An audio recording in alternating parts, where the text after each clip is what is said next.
aging, and if they got the JARC funding, when are they gonna release the JARC funding? The JARC funding is for the reverse commuter program, and I know they have it out there.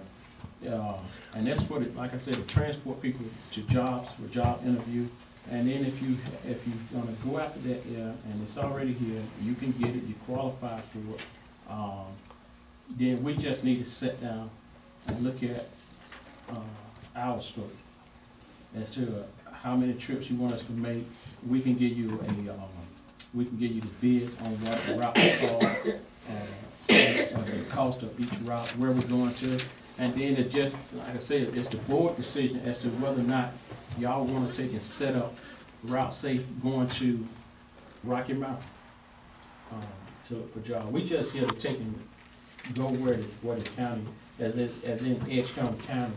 If they contract us to go wherever, then that's what we do. And if it's something that changes, then they just call us and say, hey, we want you to go to Aden. What is your route? What is your fee? And we just, rework that. But to just get started, I would say contact and see what the funds you have available. Make sure you have those JARC funds, or just make sure what funds you have and then contact us. To Mr. Dobson's point again, is there any funding available for planning? Because that's something, for planning. And planning the routes, planning all these kinds of things. Yeah. I mean, is there any advanced funding for that? The funding, as I understand it from Ms. Perry, the funding that y'all receive from the county would be for your planning. It also has funding in there for your people that you want to put in the office. We run 24 hours.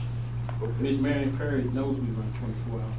So we build a phone operator for 24 hours. You're looking at van drivers, whether we put 3 vans here or 4 vans. It just going to depend on where you're at this time and where we're going to be at this year. So as we improve, we just in all the communities you're working in, are you providing to the end user, not the town, but to the people who use it?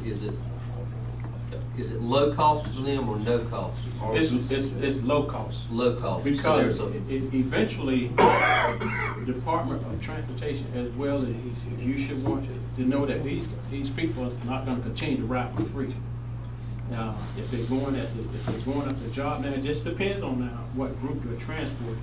If we're going out there and doing the aging, and we're looking at the Medicaid client, then there's no cost to them. They have funding for different levels of people, and it just depends on the board can set and say, well, we're going to do the reverse commuter program, the JARC program. We're going to allow you to take people to work or application, or take them to work once they're hired. We're going to allow you to do that for 90 days or for 60 days. After that, they're responsible for paying for their transportation.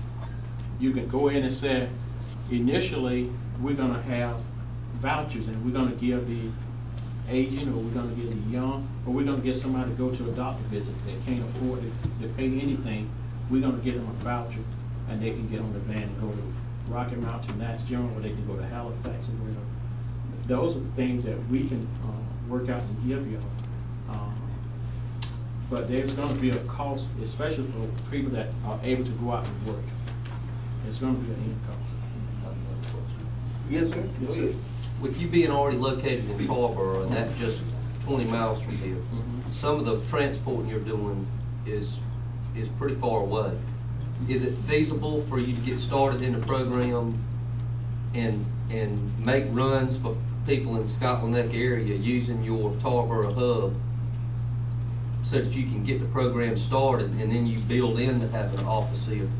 Yes. Is that possible? We're definitely do that until we get set here how we're going to do things, and especially until we find a location here. But I'm already working with the county of the Halifax County, and also workforce development who's over this area here as far as getting the jobs, and that's why I want to take and go ahead and move as quick as we do. Because of another gentleman that's going to be coming in to meet with y'all probably next week, or at least the mayor, whoever wants to go over with. The reason I asked that question, if we we investigated this and found a certain amount of funding that would work with this project. But we don't know how long or sustainable that funding is. If you could get started in it and help some people in the community, if it built on itself a little bit, and then if you found some more funding, I think it could build into something, and then at the same time, we would get a feel for the sustainability of funding from the county. You wouldn't have the investments here, and then all of a sudden it falls apart. Right. I don't know if that's and also that's a quicker way to get started. Yeah, that's true. What it is, though, Mr. Dodson and the other board members, there's funds that's coming down now that's the workforce development is over transportation, and it's saying that you have to have a transportation in that area already.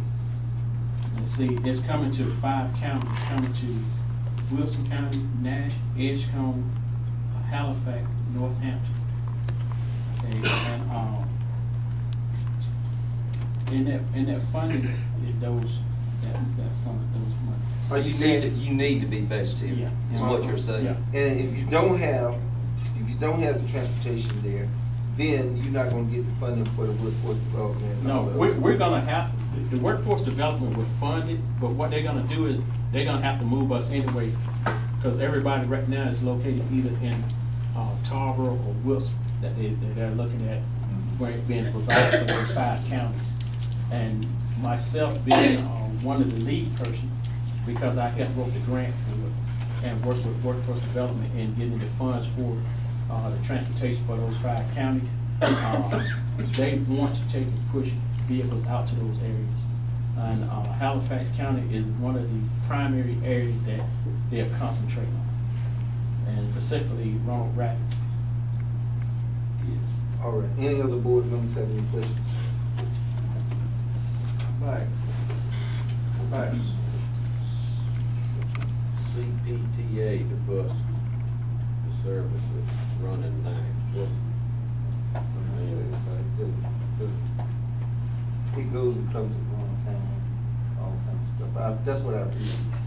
And, yes, ma'am, I want to hear you. The funding that you're discussing about older adults is called EdTap, and Miss Marion Perry has actually approached us as well. This is sustainable, ongoing, has been in existence funding for years. And what frustrates Ms. Perry is those funds are not utilized to the extent that they should and need to be. And if nothing else, just from the aging perspective, I would highly encourage you to start utilizing the EdTap, and that's Elderly and Disabled Transportation something program, Transportation Assistance Program. This is a very large pot of funding. Okay. Mr. Thank you so much, and I'm glad that you all collided here at this particular time to give credence to each other. Now, if no other members of the board have anything, I have a couple of people out there that I've seen have questions, and then we'll move on.